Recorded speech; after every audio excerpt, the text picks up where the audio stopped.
Harka fuunee akkam jirtu hordoftoota keenya har'allee barnoota gara biraatiin walitti deebine barnoota jechuun inarjii kuufamaa har'a kuufattee yeroo biraatiif si gargaaru jechuudha waan sitti dhufe hundaa'u barachuun waan bareedaadha. Barnoota keenya har'aa keessatti kan isinii dhiyeessinu akkaataa raawutara diilink irratti maqaa keessan jijjiirattan isinii dhiyeessina. Kana kan isinii dhiyeessinu ogeessa raawutaraa guddicha Oromiyaa kan maadheffate obbo Tiijaan waliin ta'uudhaani.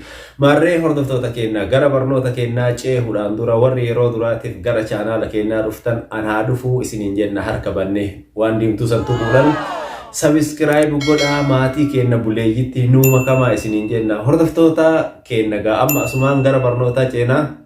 Keeroo jajjuu ya keeroo jajjabee akka keeroo. Har'a waan tokko isin garsiisuu dhufe Wi-Fi keessan akkaataa maqaa Wi-Fi keessanii itti jijjiirattan. Akkaataa maqaa Wi-Fi keessanii itti jijjiirattan har'a kan isin garsiisu mootu raawutarii D-Link irratti. D-Link irratti isin garsiisa. Na hordofaa. Duraan waa'ee raawutarii ZTT kan isin barsiisee ture. Har'a mootu waa'ee D-Linkiti.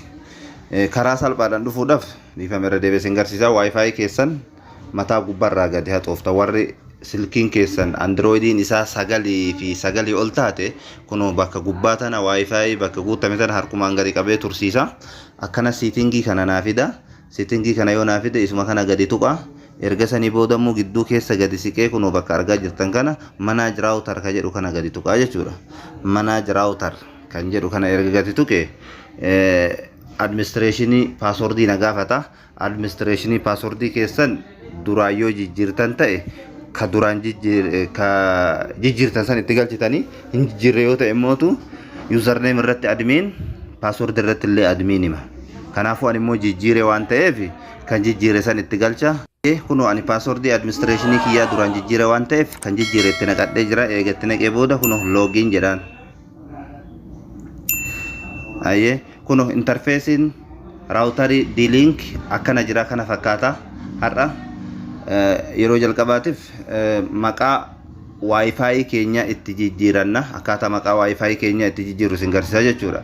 Kunoo setup bakka jettu kana jira. Mataa gubbarraan setup tajettu tana erga tuqee booda mogganaan gadi siqee kun akkuma argaa jirtan kanatti wireless setup tajettu tana harkaan gadi qabee tursiisa. Ka gubbarra bahu kan akkanumatti irraa balleessaa kunoo erga isa wireless setup kana gadi qabee tursiise isumaan cinatti waa lamatu naaf bahe wireless basic fi wireless security dha. Isaan kana lameentu bahee jechuudha. Wireless basic keessa yoo tuine kuno wireless basic haala kanaan nu dhufa. Wireless basic keessatti waa baay'ee jijjiira. Channel as keessatti jijjiira. Radio power as keessatti jijjiira. Radio power jechuun saffisa fageenya hanga Wi-Fi keessan deemu. Amma fakkeenyaaf radio poweriin dhibbarra jira amma kunoo akkuma argaa jirtan kana isa kana gadi tuqee dhibba kanarraa 10 itti deebisuu danda'a. 10 itti gaafa gad deebise mana keenya keessa qofa akka dalagu gochuu jechuudha. Akka fageenya deemne amma dhibbarra kaayaan immoo hanga barsiisu kanaaf dhibbarra kaayee malee anillee mana kiyya keessa qofa akka dalagu godhee fayyadama. Kanaafuu gadi siiseetiniin 10% irra yoo kaa'e mana kana qofa keessa akka dalagu taasisaa jechuudha. Akkasuma 80 jira, 50 jira, 25 jira jechuudha. Isinillee haaluma kanaan jijjiirattan. Isaa olitti immoo channel number. Channel numberiin kun waan tokkorra kaa'ee jira. Channel numberii kanallee isin tokkorra keettanii tokko haga 13tu jira kun akka argaa jirtan kanatti. Channelin tokko yoo busy ta'e gara channelii kaanii jijjiirtatanii saffisa networkii keessanii isa kanaanii ka hanga tokko fooyyessuu dandeettanii jechuudha. Garuu haa ta'u irra caalatti auto gubbaa yoo kaayame wayya kun auto kaaname irra kaayee kana isarra yoo kaa'ame wayya maaliif automaatikiidhaan ofumaan channelii busy ta'urraa gara kaanitti jijjiirama. Yeroo sana garuu raawutarichi keessan restart gochuu barbaada jechuudha yeroo yeroodhaan. Inni kun irra caalatti channel numberiin kun irra caalatti saffisa networkii keessanii akka isinii dabaluu fi akka isinii fooyyessu isin gargaara jechuudha. Radio poweriin immoo fagoo deemee dallaa keessaniin ala baheen namoonni tokko haakiidhaan applicationii adda addaa fayyadamaniitiin akka isin jalaa biiziin goone yookaan immoo bilbila irraa paaskoodiidhaan barcode-dhaan akkaataa ittiin connect godhatanii akka connect godhatanii isin harka biiziin gooneef isin gargaara. Isa san illee radio power kanallee dhibbaa gaditti gadi siifatuu ni dandeettanii jechuudha. Kana fakkaata. Itti aanaa ammallee isuma kana tuqee ammallee wireless security jira. Wireless setup kanatti deebi'ee ka awwala waa'ee wireless basic mikasitti me isaa gaditti immoo wireless security dha kunoo keessaa gadaanu kun wireless security kana yoo tuine as keessatti password wifi as keessatti jijjiiratuu dandeenya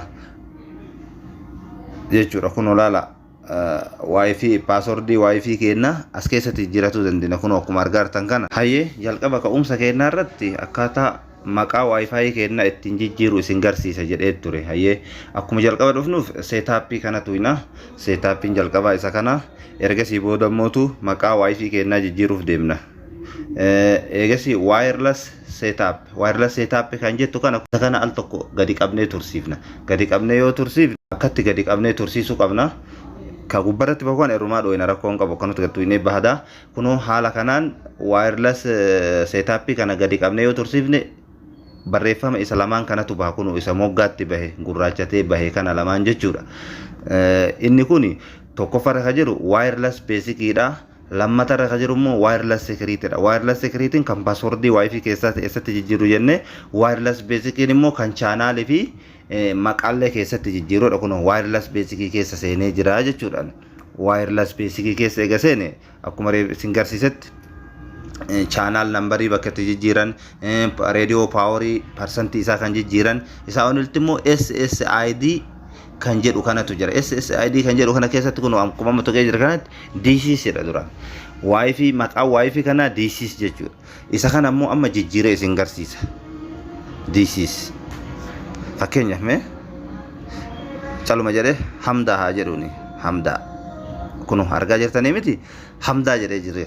Kanaafuyyuu kun erga barreessee akkanatti xumuree geesse bilbila waan fayyadamaa jiruuf immoo akkatti zoom godhee ture walitti siisin akkanatti jechuudha. Erga barreessee maqaa kana filadhee geessee booda gadi hiqee dhuma gadi irratti kun argaa jirta yoo ta'e kan dakanaa kanarratti apply change jettu jira kun bakka kana. Apply change kana tuqaa maqaan duraan DC maqaa wifi kana duraan DC jedhe ture kun hamdaatti jijjiiramaa jechuudha. Kuno amma apply change gochuu fi jijjiiree isin garsiisuu deema. Sakandii haga wayiin lakkaata. Haga sakandiin tun lakkaattee ture ofumaa isaatii deebi'a.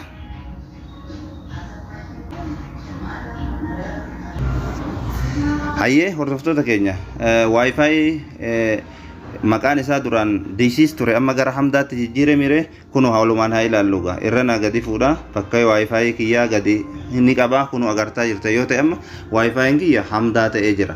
Wifi hamdaa ta'eera waan maqaa jijjiireef jecha immoo passwordin isa duraanii keessaa na jalaa badee jira. Kanaafuyyuu amma password masanii deebi'ee itti guuttadha na eeggadha. Duraan copy godhee jira waan ta'eef paste ma godhaani keessatti passwordin kiyya isa kana isinitti mul'isuun barbaachisaa waan hin taaneef shawun goone kuno haala kanaan guuttama.